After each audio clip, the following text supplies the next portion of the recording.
Hi guys, I am a mom bear to many. I am mom to 14 children. 12 of my children are still here at home, and we have, I think, like 8 legal homeschoolers this year. So I have talked a lot on my journey about unschooling and what that looks like and how that looks and that type of stuff. But I thought today, some people have asked, like, practically, what does that look like day to day and that type of stuff. So I'm just giving like a snippet of what things are. So I have kind of like July, as I was kind of thinking maybe we could do, because we're going to be doing some traveling to like different ocean type places, like the seashore and that type of stuff, that we could kind of do some stuff just around that.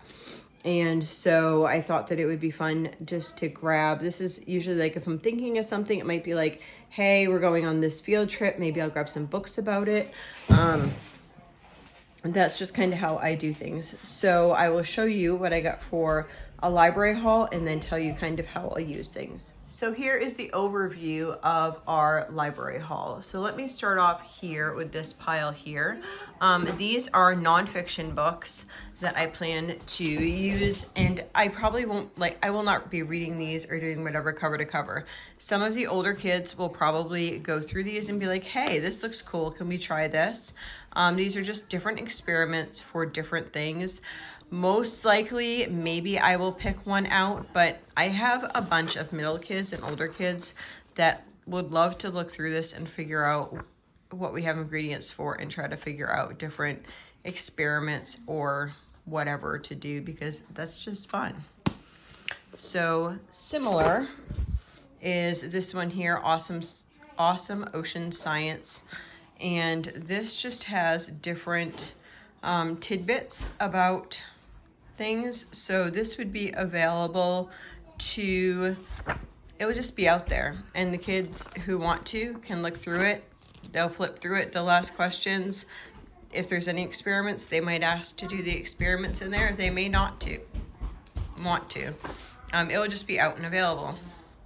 This was actually, one of my daughters wants to do birds, because she's really interested in birds. We're not doing birds right now, but I thought it would be neat to just get a book about seashore birds themselves. She'll probably have me read this to her, and a bunch of other kids will probably sit along for that. So Next Time You See a Seashell is a book. Now these, I just went in the nonfiction section. I did not have a plan for these ahead of time. But we already have some seashells we collected last year. So we probably, what I would do is like, I'm also going to take those out and maybe do different crafts, but also maybe just put like a basket of them like sitting on the table, and then they can kind of play around with them, and maybe put some in like the water table that we have outside on the porch. Yeah, not real fancy, just what I feel like doing that day. This looked like a really colorfully illustrated book, and so I bet they probably will really like this. So I will not sit there and read it, like, unless somebody asks me to sit and read it. Most likely they will be looking at these books by themselves as time allows or whatever. Now these are books that most likely we will read all of these aloud, because we read lots of books. And when they see new books in the house, they love them. So they will just come after. This is Hello Lighthouse by Sophia, what is that, Blackle? And this was recommended on a book list. Sometimes I find book lists. I found a book list on oceans, I think from Revival Reading Revival. I think that's where I got this one. On seashore, oceans, that type of stuff. Sometimes I'll find book lists, and then what I do is any books that look decent on there, I'll see if the library has it, and then I'll write the call number next to that, and then when I go in, I just need to like find the book from the call number. So that's what I did with this stack of books right here. The Little Fisherman, Grace the Lighthouse Cat, Birdie Lighthouse, Ocean Commotion Caught in the Currents. That looks like a fun one. Sea Glass Summer. Make Way for Ducklings. This is one of our favorites. It's such a cute story. Maggie B. Field Trip to the Ocean Deep. This was not on that list, but it was next to one of the bird books, and I was like, oh, that looks fun. Ocean Meets Sky. Hello, Ocean. And Time of Wonder. Okay, so those are the books that I got for that. And then I'm going to share with you, I got this book here, Wonder, that I am going to read out loud to the kids. This is August was born with a facial difference that prevented him from going to mainstream school until now. He's about to enter 5th grade at Beecher Prep. If you've ever been a new kid, then you know how hard it is to be. One thing is Augie's just an ordinary kid with an extraordinary face, but he can convince his new classmates that he's just like them despite his appearances.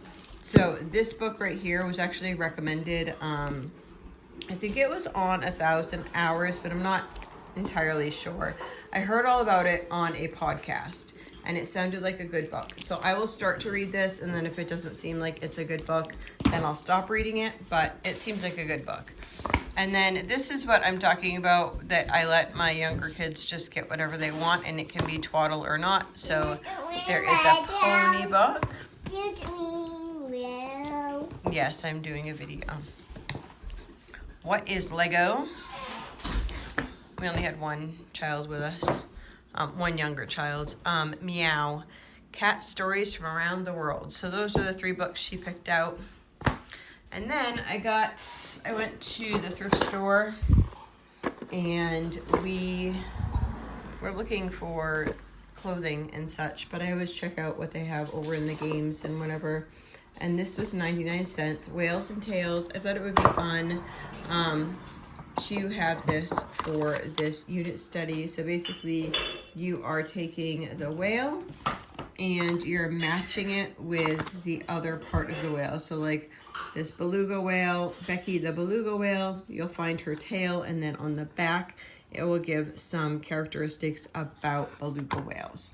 So I thought that would be fun for the kids to do for this unit. So that's about it. I'm really like laid back, relaxed about things like this. I may or may not do a video. I may or may not do other like activities.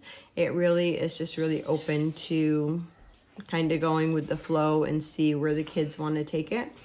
So I just like to give resources and materials so that they can like be engaged and think. And as soon as like they wanted to see these books before I videoed this, as soon as I get in and I have like the books, they're like, oh, new books. So they're excited to see these, and we'll see where it goes. I think sometimes people get stressed out thinking that they have to have everything like in a lot of order, and I don't think that you do. I think that it's just like finding resources for your children, and that's like the key to doing any of this, right? Like helping them find the resources and making them available to them. Especially with unschooling, it's important to either take your children to different places where their brain can be like, hey, that would be cool.